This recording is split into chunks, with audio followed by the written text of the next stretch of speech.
Ni Yasmin ina son kamshi, domin ko da yaushe ina tare da kamshi. Wannan dalilin ne ma yasa na inganta muku wa'innan kayayyaki domin ku more mu ingantattun haɗi na. Wannan humra ce ta ƙasan mara, turare ne na mata wanda za su dinga shafawa a maransu.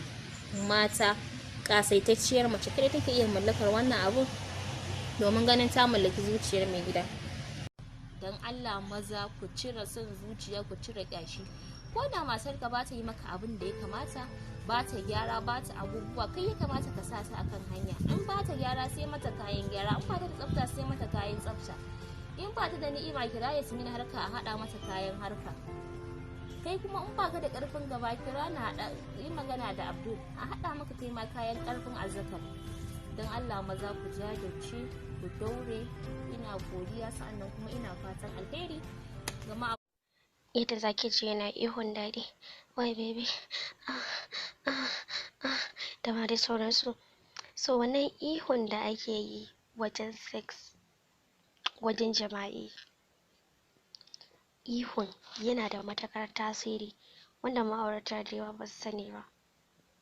Malam, idan ka ji daɗi lokacin da matarka take son ka misali, to ka bayyana mata. Idan har ka ji daɗi, malam ka bayyana mata. Ba abu bane wanda ya dace wai ana ɓoye shi ko kuma ya zama ɓoye-ɓoye ko wani abu da ya danganci haka. Idan ka ji daɗi, ka bayyana mata, na ji daɗi. Idan kika ji bora ta zo ƙofar dorinki an caka, yarinya ki ba da kai bore ya hau. Ki sake ihu yadda kika ji daɗin. Saki ihun daɗin ki ji daɗin ki more. Ni ban san wani jahilci ba, wai mutum yana jin daɗi wai sai ya nuna zai ɓoye. Wallahi akwai tips da zan baku maza, wanda duk ja'irancin matan kawai idan kana jin ta bata iya cewa, bata iya nuna wai ta ji daɗi ba. Wallahi idan ka ci gaba da bin shawarwari na ko, to da kanta za ta ce maka tana son ma ƙari. Za ka ga tana buƙatan ƙari fiye da tsammaninka. Idan kin ji daɗi ki nuna masa kin ji daɗi, yana ƙara soyayya, yana ƙara soyayya. Sannan kai ma idan ka ji daɗi ka nuna mata ka ji daɗi, ba wai ka tura baki kana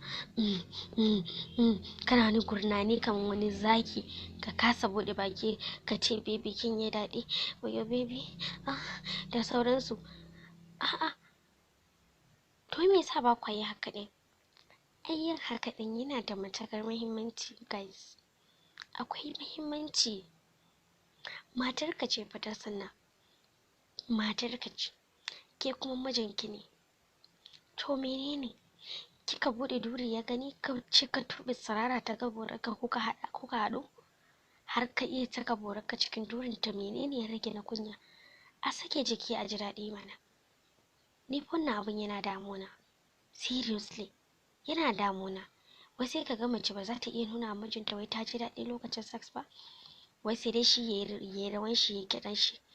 Wai hakan wai wata girma ce ko kuma nuna wa na isa ne, ko kuma ni ma ina da wata kima ne, ko kuma shi ya damu da abun, ni ban damu da abun ba. Wallahi idan dai har baki daina abin da kike ba, wani lokaci kina ji kina gani kina buƙata ba yadda kika iya. In ba dai rashin lafiya ce take damun ki ko wani abu ba, ni ban ga dalili ba wallahi. Ban ga dalili ba.